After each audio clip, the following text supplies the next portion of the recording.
तो उसे भारत की तरफ से दुनिया के सबसे ताकतवर तरीन मिसाइल के रूप में ब्रह्मोस मिसाइल को बनाया गया। और दोस्तों इस मिसाइल का ताकत का लोहा अब सबको ही मान रहा है। यहाँ पे दोस्तों आपके जानकारी के लिए बता दूं कि फिलहाल ब्रह्मोस मिसाइलों के काउंटर में भारत के पड़ोसी देशों के पास ना कोई मिसाइल है, ना ही इन मिसाइलों के रोक पाने का क्षमता इन देशों के पास है। ऊपर से दोस्तों अगर पाकिस्तान को देखा जाए तो पाकिस्तान तो फिलहाल ब्रह्मोस के नाम से ही थर थर कांप रहा है। पर अब ब्रह्मोस मिसाइलों को लेके एक ऐसे खबर आया है जिसके बाद शायद पाकिस्तान के पैंट ही गीला हो जाए, क्योंकि दोस्तों जो ब्रह्मोस मिसाइल एक साल पहले पाकिस्तान के अंदर जाके गिरा था वो करीबन 290 किलोमीटर तक जा सकता था। मतलब अगर भारत अपने बॉर्डर के एरिया से भी ये दागता है तो अधिक से अधिक 290 किलोमीटर दूर तक ही ये मिसाइल हमला कर पाएगा। लेकिन अब भारत की तरफ से ब्रह्मोस मिसाइल को और अधिक ताकतवर बनाया जा रहा है। दोस्तों आपको जान के हैरानी होगा कि ब्रह्मोस एरोस्पेस की तरफ से फिलहाल ब्रह्मोस ER मतलब एक्सटेंडेड रेंज ब्रह्मोस मिसाइलों के टेस्टिंग को लेके भी तैयारी शुरू कर दिया गया है, जो कि करीब करीब 800 किलोमीटर रेंज तक टारगेटों को निशाना बना सकेगा। मतलब बॉर्डर से अगर 100 किलोमीटर अंदर से भी भारत इसे दागता है तो पाकिस्तान के टेरिटरी के अंदर 700 किलोमीटर दूर जाके ये निशानों को तबाह कर सकेगा। और पाकिस्तान अगर डीप अंदर तक भी अपने हथियारों को छुपाता है तब भी उसे ब्रह्मोस के मार से पाकिस्तान नहीं बचा पाएगा। दोस्तों यहाँ पे आप लोगों को ये भी जान के रखना चाहिए कि 20 साल के अंदर ब्रह्मोस मिसाइलों के रेंज को 290 किलोमीटर से बढ़ा के ब्रह्मोस एरोस्पेस की तरफ से करीब करीब 450 किलोमीटर तक किया जा चुका है। और दोस्तों ये एक तरीके से एक्सटेंडेड रेंज ब्रह्मोस में तो आता है, लेकिन जो असल extended range BrahMos missile BrahMos aerospace की तरफ से बनाया गया है ये और अधिक रेंज का है। ऑलरेडी इंडियन आर्म फोर्सेस में 450 किलोमीटर रेंज वाले ब्रह्मोस मिसाइलों का इस्तेमाल किया जा रहा है। और आपके जानकारी के लिए ये भी बता दूं कि ब्रह्मोस एरोस्पेस की तरफ से 800 किलोमीटर रेंज वाले ब्रह्मोस ER मतलब ब्रह्मोस एक्सटेंडेड रेंज मिसाइलों के टेस्टिंग को किया जा चुका है। हालांकि इसके बारे में ज्यादा कोई जानकारी नहीं है, पर ब्रह्मोस एरोस्पेस और भी अतिरिक्त मात्रा में इन मिसाइलों के टेस्ट को लेकर फिलहाल तैयारी कर रहा है, ताकि इंडियन आर्म फोर्सेस में इसे शामिल करवाने से पहले मिसाइल के सभी बारीकियों को ध्यान से जांचा जा सके। अब दोस्तों ब्रह्मोस ER मिसाइल के डेवलपमेंट को लेके और एक बड़ा हैरान करने का बात यह है कि ये जो मिसाइल है इसे और अधिक इंडिजीनियस कंपोनेंटों से निर्माण किया गया है। मतलब पहले के 450 किलोमीटर और 290 किलोमीटर रेंज वाले ब्रह्मोस मिसाइलों के मुकाबले में इसमें स्वदेशी कंपोनेंट अधिक मात्रा में है। और रिपोर्ट के मुताबिक इस मिसाइल में इस्तेमाल होने वाले सीकर से लेके इसके बूस्टर स्टेज तक स्वदेशी है। जबकि दूसरी तरफ ब्रह्मोस मिसाइल के 450 किलोमीटर और 290 किलोमीटर रेंज वाले वर्जनों का जहां पे रफ्तार मार्क 3 के आसपास है, तो वहीं पे रिपोर्ट में बताया जा रहा है कि ब्रह्मोस ER जैसे मिसाइलों के जो रफ्तार है वो मार्क 4 से लेके मार्क 5 के दरमियान होगा। मतलब करंट मिसाइल के मुकाबले में और अधिक रफ्तार में टारगेट को निशाना बना सकेगा और पलक झपकते ही एक जगह से दूसरे जगह तक चला जाएगा।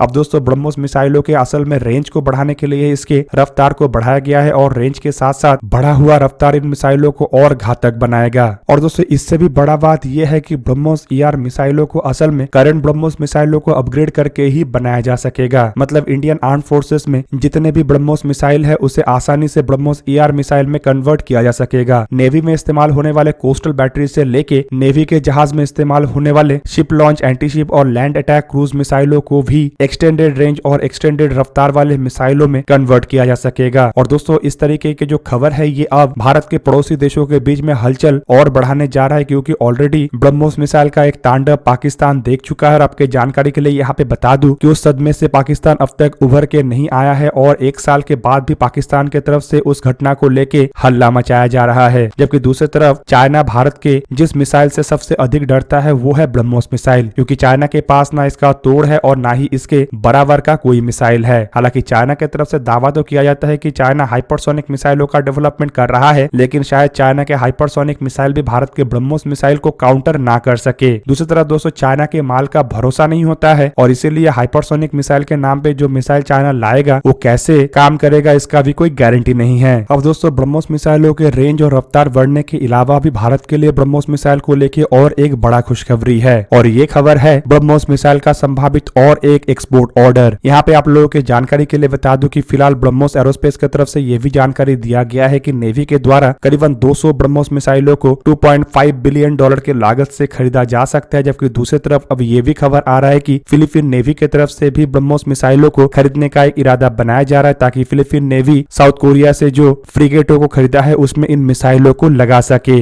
ऑलरेडी फिलीपीन के मरीन कमांड के द्वारा भारत से ब्रह्मोस मिसाइलों को खरीदा गया है, लेकिन ये जो मिसाइल है ये असल में कोस्टल बैटरीज है। मतलब ऐसा मिसाइल जो जमीन में तैनात किया जाता है और समुद्री ठिकानों को तबाह करता है। पर इस बार Philippine ship launch anti ship मिसाइलों को हासिल करने का तैयारी कर रहा है, ताकि ताकि अपने जहाजों को और ताकतवर बना सके। अब दोस्तों आप लोगों को यह भी जान के रखना चाहिए कि फिलीपीन मरीन कोर के द्वारा जिन मिसाइलों को खरीदा गया है उसे लेके ऑलरेडी फिलीपीन मरीन के अधिकारियों को भारत में ट्रेन किया जा चुका है और भारत की तरफ से फिलीपीन को ब्रह्मोस मिसाइल डिलीवर करने का तैयारी भी किया जा चुका है। दूसरी तरफ फिलीपीन मरीन कोर के द्वारा मिसाइलों को खरीदते हुए देखने के बाद और इन मिसाइलों के एक्सपीरियंस को देखने के बाद फिलीपीन नेवी की तरफ से भी मिसाइलों को लेकर इंटरेस्ट शो किया जा रहा है। बेसिकली फिलीपीन के नेवी के जो जॉस रोजल नामक फ्रिगेट है उनमें ही इन मिसाइलों को लगाया जाएगा। दोस्तों जॉस रोजल असल में रिपब्लिक ऑफ कोरियन नेवी के इंसिचियोन क्लास के फ्रिगेट के एक मॉडिफाइड वर्जन है और इसमें एंटी शिप मिसाइल के रूप में अगर ब्रह्मोस मिसाइलों को लगाया जाता है तो ये जहाजों के ताकत को और बढ़ाएगा। हालांकि दोस्तों अगर देखा जाए तो उस रीजन में इतने ताकतवर मिसाइलों के साथ कोई भी जहाज नहीं है। अब दोस्तों फिलीपीन नेवी के जॉस रोजल क्लास के जहाजों को अगर देखा जाए तो ये केवल मात्र 2600 टन वजन के जहाज है जो कि आकार में चाइनीज नेवी के जहाजों के मुकाबले में काफी छोटा है। इवन दोस्तों इसके आकार और वजन कम होने के कारण ये काफी कम संख्या में ही ब्रह्मोस जैसे मिसाइलों को रख सकेगा। लेकिन दूसरी तरफ अगर देखा जाए तो ब्रह्मोस मिसाइलों के तैनाती के कारण फिलीपीन नेवी के इन जहाजों के मुकाबले में 4 से 5 गुना अधिक बड़ा चाइनीज नेवी के जहाज भी फिलीपीन नेवी के जहाजों के सामने कमजोर होगा। ऑलरेडी दोस्तों चाइना की तरफ से भी ये कहा जा चुका है कि चाइना कितना अधिक ब्रह्मोस मिसाइलों से डरता है और चाइनीज नेवी के जहाजों के पास फिलहाल इस तरीके का कोई भी मिसाइल नहीं है जो ब्रह्मोस के बराबर हो। जबकि दूसरी तरफ अगर देखा जाए तो फिलीपीन के पास अगर ऐसे मिसाइल होता है तो ये फिलीपीन नेवी को केवल मात्र स्ट्रॉन्ग नहीं बनाएगा बल्कि एक तरीके से चाइनीज नेवी के जहाज को भी फिलीपीन के क्षेत्र के आसपास आने से रोकेगा। अब दोस्तों फिलीपीन के द्वारा अगर चाइनीज नेवी के जहाजों के खिलाफ ब्रह्मोस मिसाइलों को दागा जाता है तो चाइना के पास इसे रोकने का क्षमता नहीं है। पर दोस्तों यहाँ पे सबसे बड़ा डिमेरिट ये है कि फिलीपीन के तरफ से जिन मिसाइलों को अब तक खरीदा गया है वो 290 किलोमीटर रेंज वाला मिसाइल है और चाइनीज नेवी के जहाजों में हजारों किलोमीटर रेंज वाला मिसाइल है और 990 किलोमीटर रेंज के मिसाइलों के साथ ये जहाज अगर चाइना के नेवी के जहाजों के नजदीक तक नहीं पहुंचता है तो ब्रह्मोस मिसाइल उन जहाजों को नुकसान नहीं पहुंचा पाएगा। हालांकि इतने कम रेंज तक पहुंचना भी इन जहाजों के लिए मुश्किल होगा। मतलब दोस्तों मेरा यहाँ पे ये कहना है कि भारत की तरफ से अगर एक्सटेंडेड रेंज ब्रह्मोस मिसाइलों को निर्माण किया जा रहा है जो कि 800 किलोमीटर रेंज तक टारगेटों को निशाना बना सकता है तो इन मिसाइलों को भी फ्रेंडली कंट्रियों में एक्सपोर्ट करने को लेकर सोच विचार करना चाहिए। हालांकि मिसाइल टेक्नोलॉजी कंट्रोल रिजिम जैसे जो संस्था है वो